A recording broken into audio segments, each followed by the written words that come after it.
ఒకానొక రోజు ఒక ఓనర్, చక్కటి గృహం కలిగిన ఓనర్ ఉన్నాడంట.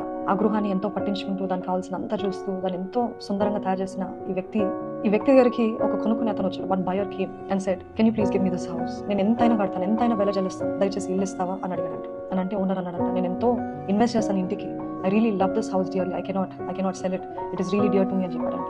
అన్నప్పుడు ఈ బయర్, ఈ కొనుక్కునే అతను వెంటాడుతూనే ఉన్నాడంట, నీకు ఈ ఫేవర్ చేస్తా, ఆ ఫేవర్ చేస్తా, నేను దీనికి డబుల్ కడతాను, కానీ నాకు ఇల్లు ఇవ్వా అని అడిగాడు. అడిగినప్పుడు ఈ ఓనర్ ఏమాత్రం అసలు సందేహించక, ఇవ్వనంటే ఇవ్వను, this house is really dear to me, నాకు ఎంతో ఇష్టమైనదని చెప్పాడు. వారాలు గడిచిపోయాయి. ఈ కొనుక్కునే అతను మరలా ఈ ఓనర్ దగ్గరికి వచ్చి, చూడండి నేను చెప్పే డీల్ వినండి, నాకు ఇల్లంతా అక్కర్లేదు, మీ హాల్ రూమ్ ఉంది కదా, మీ లివింగ్ రూమ్ లో ఒక మేకు, ఆ స్థానం, ఆ ఒక్క చిన్న స్థానం నాకు ఇవ్వండి, ఒక మేకు, ఆ మేకు మాత్రం ఇవ్వండి అని చెప్పాడు. ఓనర్ ఆశ్చర్యపోయాడంటే, ముందంతా ఇల్లు మొత్తం అడిగాడు, ఇప్పుడు మాత్రము ఒక మేకే అడుగుతున్నాడు. దిస్ సౌండ్స్ హార్మ్లెస్, ఇదేమి హానికరంగా కనపడలేదు కాబట్టి సరే ఇచ్చేద్దాం, ఏముందిలే అన్నట్టు సరే డీల్ అని చెప్పాడంట.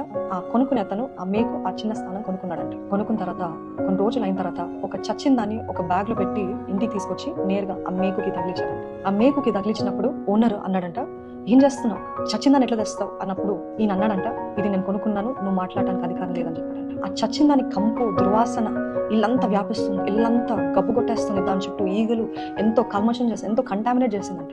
మొత్తం the house was full of bad odour and stinky smell. అయితే ఓనర్ తట్టుకోలేకపోయాడంట, ఏం చేయాలి, ఇతనితో మాట్లాడలేను, ఇది కొనుక్కున్నాడు, నేను తీయలేను, ఏం చేయాలని చెప్పి దాని నుండి ఎన్నో అనారోగ్యతలు వచ్చినప్పుడు ఆఖరిగా ఏం చేశాడంటే, ఇతనితో నేను మాట్లాడలేను, ఎందుకంటే అది కొనుక్కున్నాడు కాబట్టి I better move out of this house అనేసి ఇల్లు మొత్తం విడిచి వెళ్ళిపోయాడంట. చూడండి ఈ మాటలు ఎందుకు చెప్తున్నానంటే, అపవాది కూడా మన జీవితంలో మొత్తం అక్కర్లేదు, ఒక చిన్న మేకు చాలు, ఒక చిన్న సందు చాలు, ఒక చిన్న అన్ఫర్గివ్నెస్, క్షమించలేని తనం, ఒక చిన్న ఆయాసం, ఒక చిన్న చేదు, ఒక చిన్న పాపం, ఒక చిన్న దృశ్యము, పాపపు దృశ్యాలు, ఒక్క చిన్నది చాలు అంతే మన జీవితం మొత్తం కల్మషించడానికి. ఈ రోజు ఈ మాటలు విన్న మీరు ఎక్కడైనా అపవాదికి తలుపు తెస్తారా, ఎక్కడైనా అపవాదికి చోటు ఇచ్చారా గమనించండి. He does not need the whole house, he needs only one small area of your life. ఈ రోజు మన జీవితాలు దేవునికి అప్పచెప్పాం. Every area let it be filled with the holy spirit, పరిశుద్ధాత్మ చేత నింపబడి ఆయన ఆత్మానుసారంగా దేవుని చేతిలోకి మన జీవితము అప్పచెప్తూ మనం జీవిద్దాం. God bless you.